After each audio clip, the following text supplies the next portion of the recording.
Welcome to Closer to Venus. I'm Johnny Burke, and today's guest is Carly Ann Carrar. She is an eclectic pagan witch, tarot reader, and medium who has experienced encounters with the spirit world since early childhood. She uses her gifts to see and communicate with spirits to give closure to those who have lost loved ones. In this episode, we'll talk about her experiences as well as how best to approach things if your child has this gift as well. Carly, welcome to the program. Thank you for having me. So you are a pagan witch, a tarot card reader, and a medium. I'm assuming that the mediumship did come first? Yes. You were able to see spirits at an early age then? Yeah, very early. When you were 2, you would ask your mom to take you to the graveyard to read the stones and talk to people. Yeah, to this day, she'll say it terrified her when I was a child, how obsessed I was with wanting to go to the graveyard and cemetery to read the stones and talk to the people. What was it like? What do you remember about being a kid and being able to see spirits and communicate with them? I know as a really young child, I was absolutely terrified of it. There was one spirit that would come to me specifically in my bedroom. Where I grew up in Pedricktown, there used to be Native American settlers there. Not settlers, but you know what I mean. And we know this because when they tore down the forest behind my house, they found artifacts. There was a man who would come into my room when I was young, and he knew I could see him, so he tried to communicate with me, but he didn't speak English. It terrified me. I spent many of my younger years not sleeping in my own bedroom, much to my mom and my sister's dismay. But it's because this man was trying to communicate with me, and I had no idea what he was saying because he was Native American and he didn't speak English. And it wasn't until I was a little older that I kind of realized what was going on. And my grandmother actually helped me figure that out as well. Okay. What tribe was this particular spirit from? I don't actually know. I would have to ask my friend who owns the land where that artifacts were found. But I do remember them telling me when I was a kid, because that's when they tore down the forest to build a vineyard, that she came to me in school and was like, oh my God, you're not going to believe what they found out back when they were digging up all the trees. And it was like arrowheads and pottery and weapons and a whole bunch of stuff. I don't think they found any like burials, but they found a lot of artifacts in the area. So would you consider these spirits to be earthbound ghosts? Some of them are, some of them aren't. So there's definitely a good amount of spirits who are earthbound spirits that either have unfinished business or a negative memory tied to something. There are some people who are just waiting to move on because they're waiting for someone else. And then there's people who just visit. I've had many people who just visit. They moved on, but they come back to say messages or to look over other people, just like a guardian angel, I would say. I bet you can imagine that a lot of people get those two varieties or those two types confused. Is there a way to tell pretty much right away? Usually the earthbound spirits have a much heavier energy with them than visiting ghosts and spirits, because the earthbound ones feel kind of lost or angry or sad. So the emotion that's tied to their spirit is a lot heavier to feel and experience than someone who's just coming from love and happiness and here to protect you. It's fairly obvious then. Good. So do you believe your son has this gift as well? Yes, we have been seeing signs that my oldest son does have this gift as well. We've seen those signs since he was probably, I would say, about 12 months old. So that's been very interesting. And he even recently has started asking to go to the graveyard too. And as someone who loves graveyards, I'm honestly very proud of that. So we will be going there in the spring. Family tradition. That's what my mom said. She literally said, this is what you get for doing it to me. Okay, so speaking of family traditions, on either your mother's side or your father's side, was there any psychic background or being able to see spirits? Not that I'm aware of. My grandmother was convinced that on my dad's side, through my grandfather and that lineage, that they were very intuitive, but that I was the first one to fully tap into the gift. And I've seen that experience with my father, but it's more, like I said, intuitive than it is being able to see spirit.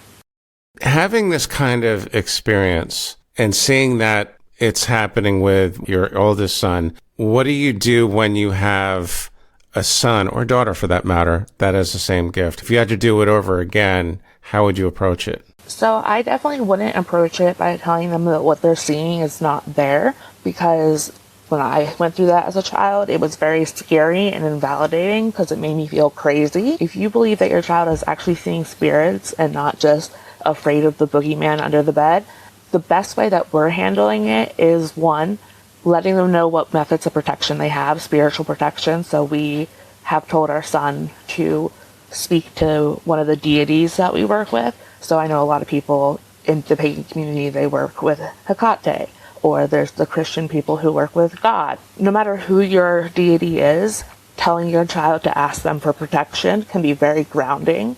And then something that we've worked on is we made a sage and white quartz little spray bottle that's blessed like holy water, with moon water for us, because that's what we use for holy water. And when he's feeling the need to cleanse his space and doesn't want anything there, we spray that around the room, and he can verbally say, I don't want you here right now. I need to go to sleep. And that is so far working very well with him. I've heard that the protection rituals are as important as the practice itself, because there are some not so friendly energies, which we won't talk about a whole lot today. So speaking of deities, you are also a pagan witch. What inspired you to explore that path? Funny enough, my very Catholic grandmother, she was raised Amish, went to Catholic school, slept with a rosary bead. She sat me down at a very young age, bought me my first book on witchcraft from a yard sale, and said, you're not meant to follow the same path as I am. That she believed that God gave me this gift, but it was not the kind of gift that I would be able to utilize under the Christian path. She wanted me to look into witchcraft because she thought that that was going to be something that aligned much more with me and what my gifts did. And she was very right about that. I started exploring that probably around 7 years old, maybe 8, and I felt right at home within witchcraft and paganism, and it's felt like peace to me ever since. When I hear people talk about paganism, it really does bring up conversations we've had before about rituals and practices that are thousands of years old, actually older than Catholicism itself, isn't it?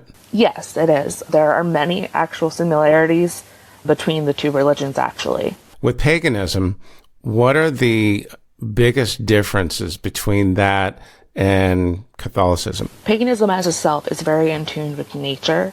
There are pagans who don't worship any deities, and there are pagans who worship a vast variety of deities. So paganism is pretty much an umbrella term for any religion that kind of goes outside of the norm. It's based on ancient traditions, but there's not that many rules to it either. There's different categories of paganism that have strict rules.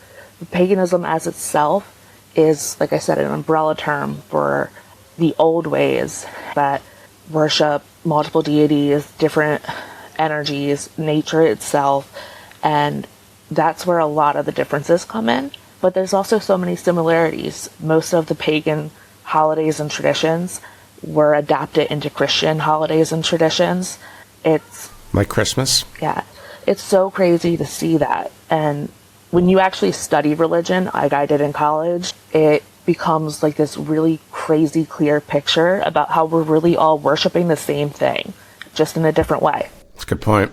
With paganism, is there any similarities to spiritualism, like a spiritualist church? I haven't experienced one of those churches before, honestly, but I know that there are a lot of similarities to it. A lot of people who don't really want to tie themselves down to the religious title of pagan identify as spiritualist. And it's very similar. It's using the same energies, the same practices. I've seen people use them interchangeably because, like I said, paganism has individual paths, but it's an umbrella term that even spiritualists fall under. So spiritualism would fall under the pagan practice then? Technically, yes. Okay, all right. How does the paganism support or complement your mediumship work? When I was a kid and I was so confused about this. Paganism was the one place that, one, didn't tell me I was crazy, and two, didn't tell me I was a sinner for practicing this type of gift. And it has been a place of comfort for me, as well as a place of growth, because through paganism and through witchcraft, I've been able to work on things like spiritual protection, and I've been able to work on ways to both increase my abilities and slow them down so that it wasn't so overwhelming that I couldn't focus on things like school and college and my friends and my relationships, because without that, it very easily could. So in other words, it pretty much removed the shackles of the dogma and the superstition, oddly enough. I think some people who don't know a lot about it would assume there's more superstition with paganism, but it's actually the other way around, isn't it? It really depends. There's so many beliefs on both sides of things that kind of can play a part in it. But I feel like paganism has a lot more solutions to those beliefs and those issues than a lot of the other paths do. Where does the tarot readings come into your workflow? Does it work with mediumship readings, or is it like an adjacent? How does that work? So I originally started doing tarot probably around 9 or 10. Also got that at a yard sale. And I started doing it more professionally in college. And with my mediumship, it's become something that I tie apart into that. I don't offer mediumship as a service solely because there's a lot of times people want a certain spirit to be there and they might not be there. And I don't want to disappoint people. But I always tell them, if someone's going to come through during a tarot reading, I will give that to you, include it in your reading. And I have recently, in the past 2 or 3 years, been able to kind of increase my abilities with my mediumship through my tarot reading divination practices, and have helped connect multiple people to loved ones through my tarot readings with the mediumship as well. So it's definitely kind of like another tool to add to that mediumship tool belt that I'm working on and the practices that I'm doing. So it's an added value. Okay. Tarot does come up with mediumship a lot. Often there are mediums that also do tarot card readings. And I think it's interesting that you don't really position yourself as a medium. You do readings, but you tell your clients that I can't guarantee anyone's going to come in, but if they do, I will let you know. Is that your approach? Yeah, pretty much. I don't like telling people I can summon things because technically, while I can, that's very, very hard and difficult to do. And the amount of energy, both physically and mentally, that takes is not something that I can do. I know that there are many mediums who are better at that than I am, but it's not something that I've been able to guarantee with every reading.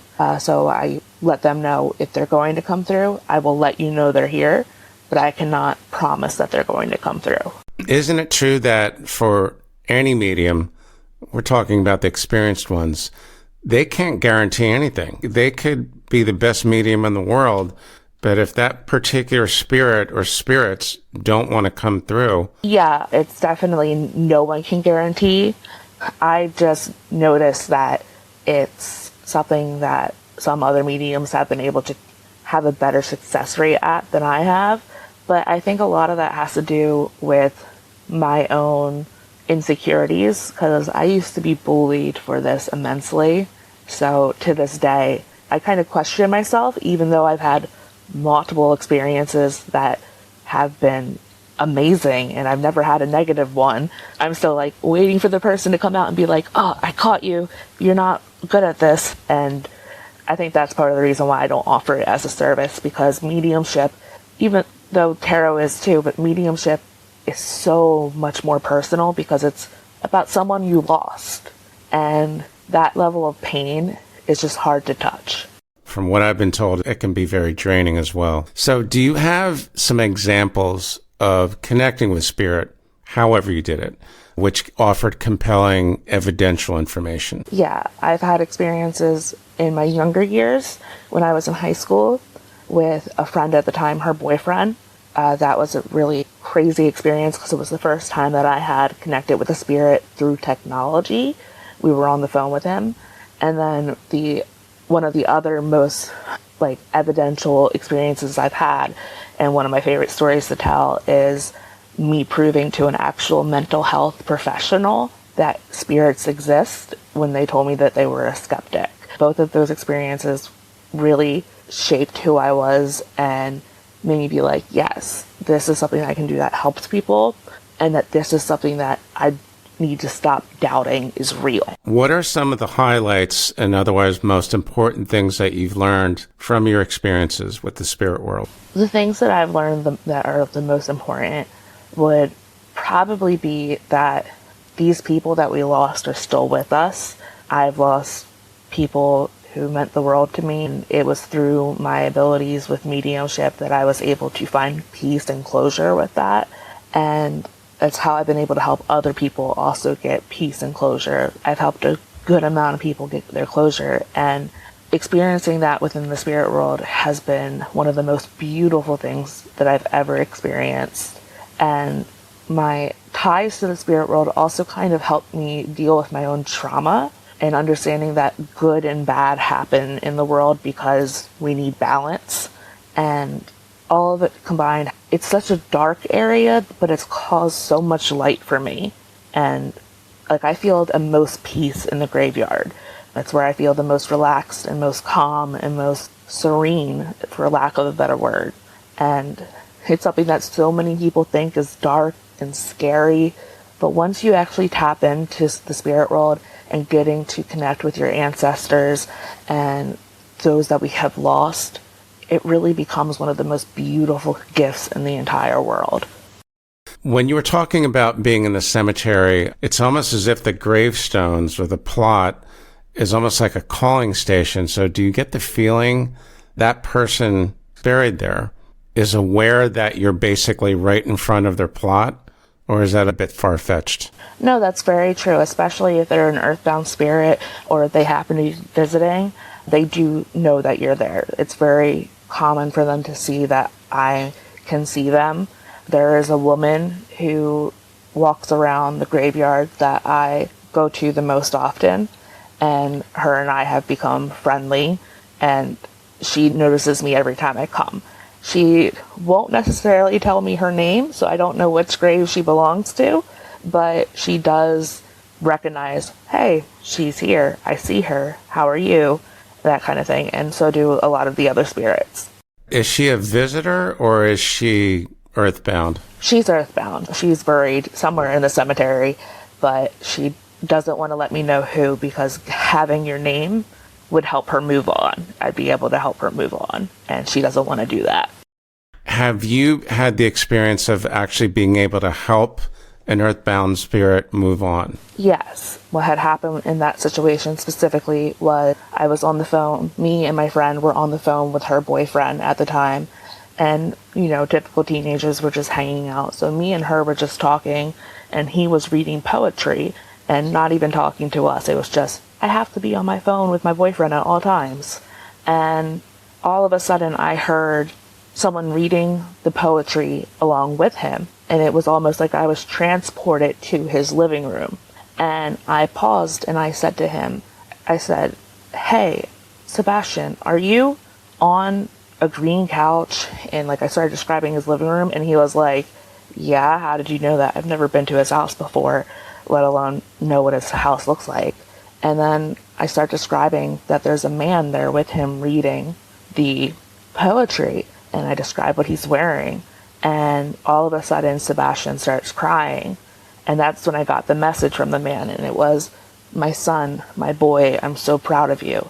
I'm so proud of you, over and over again.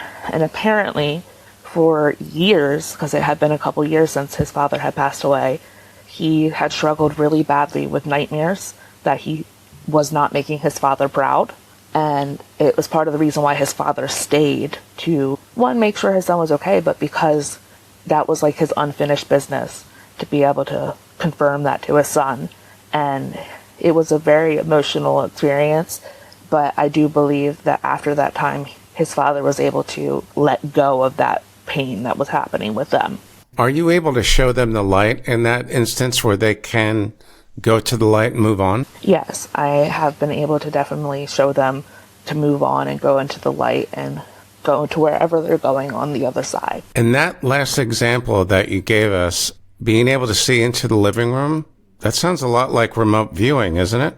Yeah, it was one of the mainly only experiences that I had with that, so I haven't really tried to explore that more, but it was one of the most intense experiences I've ever had. Sounds like it. So it was remote viewing and spirit contact all in one experience. And I don't know if you were able to show them the light right then and there, but that led you to basically releasing an earthbound ghost. I've always been fascinated that mediums, first of all, can do what they do, but as an added benefit, they can actually help a spirit move on if they want to. Not all of them want to, do they? No, not all of them want to, but I've been able to help get a lot of last messages to people for those who need it to move on, What are the most important takeaways for us from your experiences? To be open-minded. Like I said, I that experience with a therapist once, and it was hilarious. She asked me, she goes, "Do you have any special powers?" And I was like, "Well, I can talk to dead people." And she did not believe me at all. And she ended up getting a very important message. She kind of did what a lot of skeptics do. It's part of the reason why I don't offer the mediumship as a service, because skeptics like to do this. And she goes, "Are there any spirits here right now?" All cocky. And at first no one was there, but then one ran in, and I start describing the spirit to her, and I couldn't get her name quite right because she had a very thick accent. And I tell the therapist, I'm like, "I'm pretty sure her name's like Angelica, but it's not." And that's when the therapist's face dropped. And she said, "Is it Angelica?" And I go, "That's it." And she goes, "That's my abuela. You would have never known." That's when her abuela told me about this family cookie recipe that she used to make with her granddaughter that the therapist had never made with her own kids. I did not know this woman had kids, but I knew she never made these cookies with those kids. And she started crying. And that's all I ask for people who don't have these experiences, is to be open-minded to it, to not shut it out, because the reality is, even if you can't sense the spirits there, they're probably there. You're probably visited by someone who cares about you deeply, even when you don't feel them or see them. And it's so important for you to know that they're there and that they care about you still, because losing someone you love is one of the most painful things to go through. But when you know that they're still with you and that they're still helping you in their own ways, it kind of alleviates that pain a little bit. A little bit. You're right. And everyone with that ability has told me exact same thing. They're always here, maybe not every single minute, but they could be 5 feet away. I had a recording a few weeks ago with a woman that has that kind of ability. And she started asking questions like, "Did your father pass?" I said, "Yeah, he passed when I was a kid." "Because he's with you right now." I said, "What do you mean?" "He's right behind you." I said, "What does he look like?" "Looks like you." And she says, "Does he have glasses?" I said, wow. So just another reminder, they could be literally right next to you. That's what I've been told again and again. Good stuff, Carly. I think a lot of us can get some value out of a talk like this one. So thanks for joining us. In the meantime, how can our listeners find you online? If anybody wants to get a hold of me, you can follow me on Facebook or on Instagram at Mothering Magic. So Mothering and then Magic with a K at the end. You've been listening to Closer to Venus. I'm Johnny Burke. If you enjoyed today's episode, please consider subscribing. You can also find more info on closertovenus.com. Thanks for tuning in, and we'll see you next time.